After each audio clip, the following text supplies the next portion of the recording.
Tonight, your brain may create a threat that does not exist. It may trap you inside a building you have never seen, place something behind you that you cannot escape, or bring back a feeling you spent years trying to outrun. Your eyes will remain closed. Nothing will enter the room. No real footsteps will cross the floor. No real stranger will open the door. And yet, when you wake up, your heart may be racing as if danger had been standing inches away. So why would a brain designed to protect you deliberately create something terrifying? Why can an imaginary dream produce real fear inside a real body? And why do some nightmares vanish by morning, while others keep returning for years? An ordinary dream may be strange. A nightmare is different. A nightmare turns the dream against you.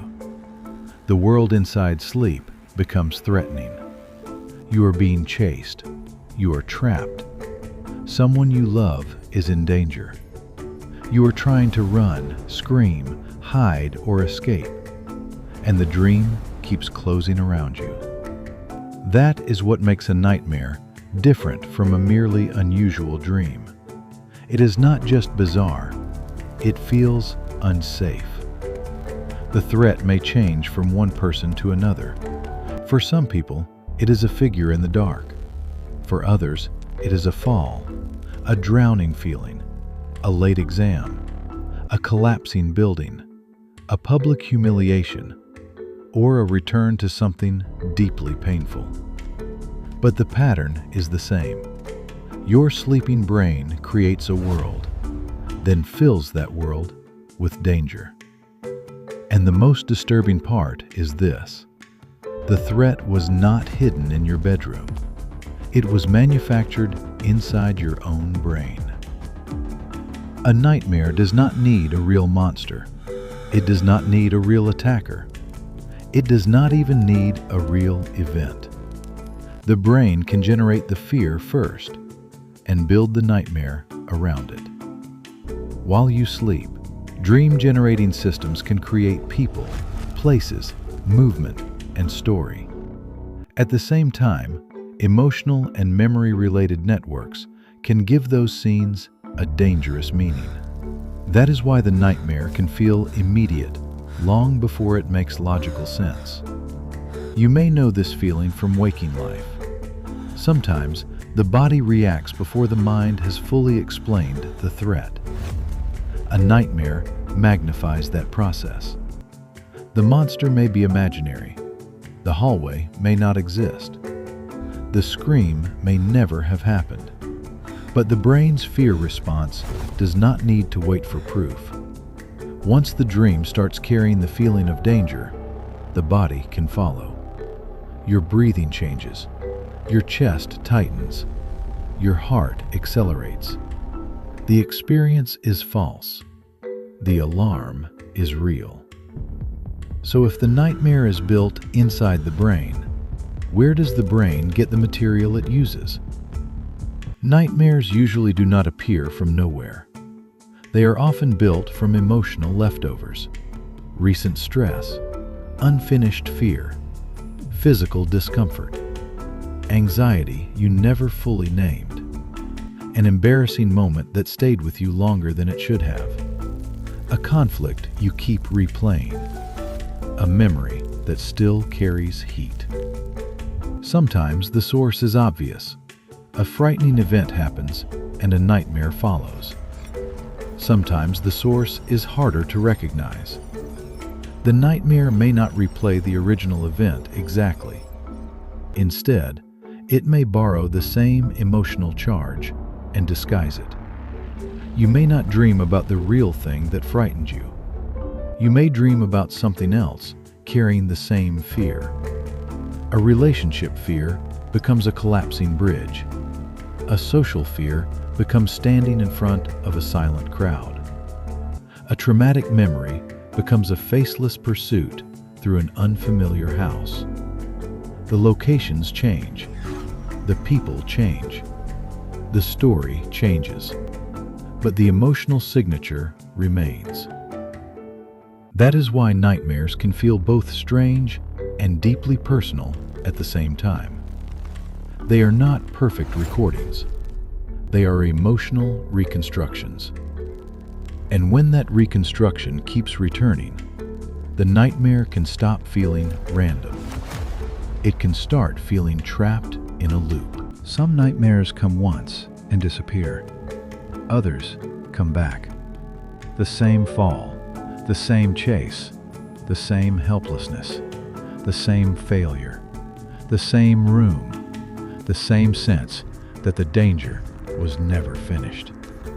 Recurring nightmares often feel as if the brain is trying to say something important, and sometimes that may be partly true. The brain may keep returning to material that still carries strong, unresolved emotion.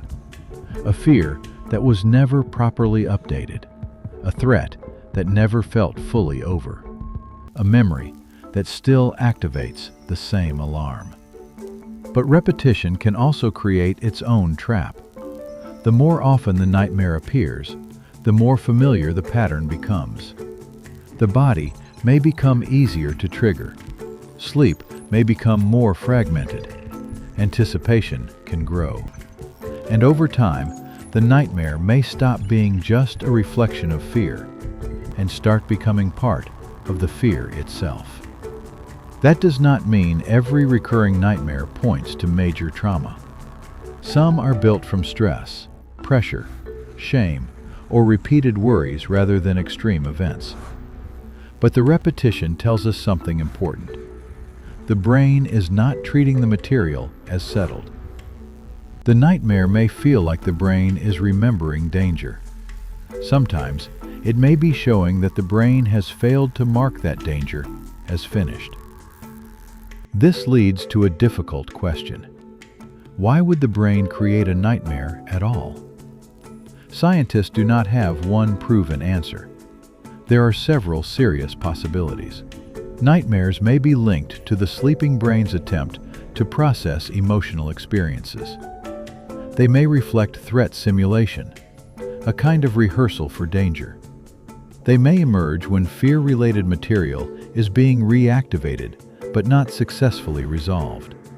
Or they may be the story the brain constructs while trying to interpret intense internal signals during sleep. These explanations are not mutually exclusive. Different nightmares may emerge from different processes, and the same nightmare may contain several layers at once.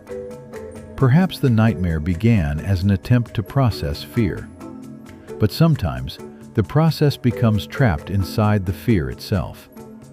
Instead of reducing the emotional charge, the dream may keep re-exposing the sleeper to it. Instead of calming the system, it may help maintain arousal. That is one reason frequent nightmares can become a serious problem. They do not simply produce a bad dream. They can damage sleep quality, increase dread around sleep itself, and extend distress into the next day. So the nightmare may not be a helpful message in any simple sense. It may be a sign that fear is still active inside the system that was supposed to regulate it. Not every frightening event in sleep is the same thing. A nightmare and a sleep terror can look similar from the outside, but inside the brain, they are not identical. A nightmare is usually a vivid, distressing dream. The sleeper often wakes up quickly, becomes oriented, and may remember the dream in detail. A sleep terror is different. It usually emerges out of deep, non-REM sleep. A person may sit up, shout, scream, breathe heavily, or look terrified, while remaining confused and difficult to comfort. In the moment, they may appear awake, but they may not fully recognize the room, the people around them, or what is happening. And by morning, they may remember little or nothing. That distinction matters. Nightmares are remembered threat-filled dream experiences. Sleep terrors are partial arousal events, often with intense fear, but much less clear dream recall. Both can be frightening. Both can disrupt sleep, but they are not the same event. And if nightmares can be built by the brain, one final question becomes possible. Can the brain be taught a different ending? In some cases, yes. One of the most important ideas in nightmare treatment is surprisingly simple. If the brain can learn one version of the story, it may be able to learn another. In imagery rehearsal approaches, a person takes a recurring nightmare while awake, changes the storyline or the ending, and mentally rehearses the revised version. The new version does not need to be perfect. It simply needs to be less threatening. A door that would not open now opens. The pursuer disappears. The trapped person escapes. The threatening figure becomes powerless. The scene changes before the fear fully peaks. This is not magic. It does not work instantly for everyone. And it does not mean the original fear was imaginary or unimportant. But it suggests something powerful. The nightmare was created inside the brain. And in some cases, the brain can be taught a different path through the same material. That idea matters beyond treatment. It reminds us that nightmares are not invaders from outside the mind. They are internally generated experiences, distressing ones, sometimes persistent ones, but still built by a system that can, under the right conditions, change.